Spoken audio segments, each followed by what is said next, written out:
आज आई हुई हूँ गुढ़ियारी के गणेश पंडाल में, जहाँ पे बहुत अद्भुत तरीके से यहाँ के पंडालों को सजाया जा रहा है। तो आइए यहाँ के समितियों से जाने कि क्या कुछ यहाँ पे थीम रखी गई है और क्या कुछ यहाँ पे तैयारी अभी भी बाकी है। गुढ़ियारी गणेश उत्सव समिति का ये 105वां साल है और हमारा यही प्रयास शुरू से रहा है कि स्थल सजावट, स्पॉट डेकोरेशन कि पब्लिक यहाँ पर आए और अच्छी से अच्छी कलाकृति का वो अवलोकन कर सके और अपने जीवन को आत्मसात कर सके।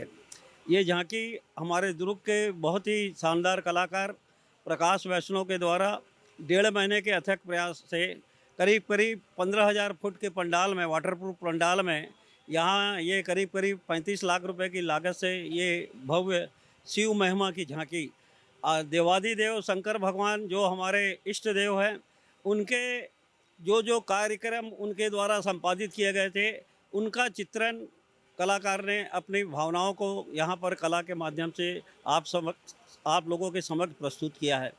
और मैं ये चाहूँगा कि आज की पीढ़ी जो धर्म के प्रति लोगों की एक आस्था जगी हुई है, तो भगवान शंकर भगवान के इस पंडाल में आकर हम एक संकल्प लें। इस बार का सीम अपने आप में बहुत ही अनोखा है और ये तो आम पब्लिक ही बताएगी। हम अगर अपने इस स्थल सजावट की झांकी के बारे में हम तारीफ़ करेंगे तो अतिशयोक्ति होगी, क्योंकि पब्लिक ही बताएगी कि कहाँ पर कोई कमी है, क्या चीज़ की कमी रही है, कैसा है, वो बताया जाएगा।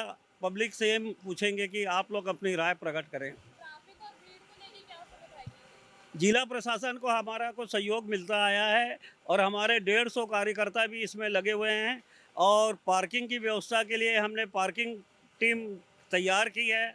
उसके बाद सीसी कैमरा है, यहाँ पर एग्जॉस्ट फैन रहेगा कम से कम 15 ठो और अग्निशामक यंत्र रहेगा, पीने के पानी की व्यवस्था रहेगी। और प्रतिदिन हम कल से आम दर्शनार्थियों के लिए शाम को 7 बजे के बाद कभी चना, कभी पोहा, कभी खिचड़ी, इस तरह का हम आयोजन करते हैं। और दानदाताओं की कभी नहीं, भगवान ने दानदाता काफ़ी लोग मुक्त हस्त से हमको सहयोग कर रहे हैं। कितना समय लगा? मैम हमको कम से कम 1.5 महीने का समय लगा है। 35 से 40 आदमी दिन रात लगे हुए हैं और उसको तैयार करने में हमने पूरी जी जान लगा दी है ताकि समिति को प्रोत्साहन मिले। हम चाहते हैं, आपके चैनल के माध्यम से बोलना चाहते हैं कि ज़्यादा से ज़्यादा पब्लिक आकर इस कलाकृति को देखें और इस समिति का हौसला अफजाई करें। ये झांकी धर्म पे आधारित है। हमारा यही संकल्प रहता है कि हर साल यहाँ धर्म के नाम पे झांकी बनाई जाती है। ये अर्धनारीश्वर की झांकी है, जो सबसे पहले अर्धनारीश्वर जो भगवान है वो मनु और शत्रुपा को पैदा किए, उससे संसार पूरा आगे बढ़ा। यह है एक सावन पूजा, जो सावन में स्त्रियां पूजा करती है शंकर भगवान की। हमने वो थीम लिया है कि मतलब सावन का पूजा यहाँ पर हो। भागीरथी जी तपस्या करके गंगा जी को नीचे उतारने का प्रयास किए थे, तो प्रयास में सफल हुए। तो ये गंगा उतरने का सीन है। ये पूरी झांकी रहेगी, पूरी चलित झांकी रहेगी। ये मार्कंडेय ऋषि को अल्पायु का वो रहता है, श्राप रहता है। 12 साल की उम्र में उनकी मृत्यु हो जाएगी, तो वो भगवान भोलेनाथ की तपस्या करते हैं।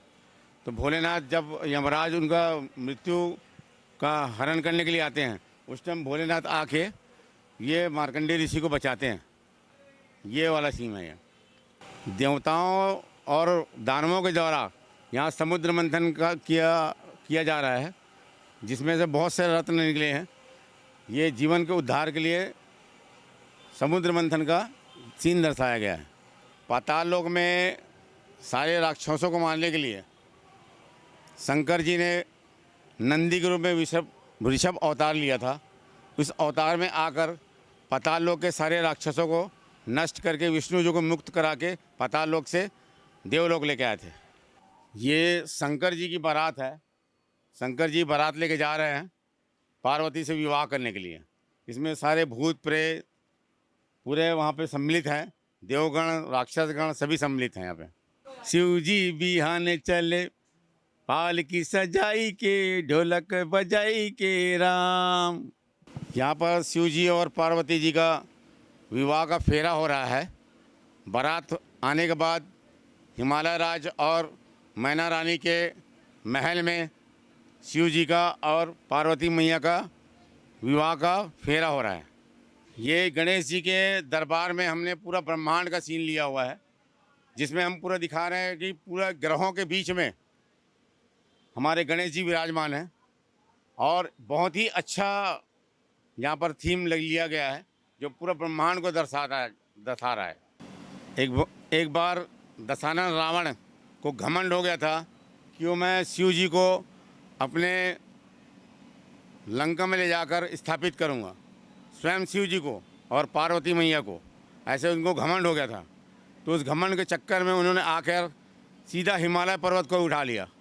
लेकिन शिव जी इतने बलशाली हैं, इतने शक्तिशाली हैं कि उन्होंने एक पैर रावण के ऊपर रखा तो वो कैलाश पर्वत को उठा कर नहीं ले जा पाए। हमने ये सीन यहाँ पर दिखाया हुआ है। ये हमने कैलाश मानसरोवर का एक थीम बनाया हुआ है, जिसमें पूरे पहाड़ों के बीच में शंकर जी बैठे हुए हैं और पूरे झरनों से पूरा पानी गिर रहा है। जैसा कि आप लोगों ने जाना यहाँ के कारीगरों से कि कितना कुछ यहाँ पे आप लोगों को देखने को मिलेगा और यहाँ पे की भव्य सजावट के बारे में। तो ऐसे ही खबरों के लिए बने रहिए द वॉइस टीवी के साथ। मैं आयुषी, कैमरामैन अरुण के साथ।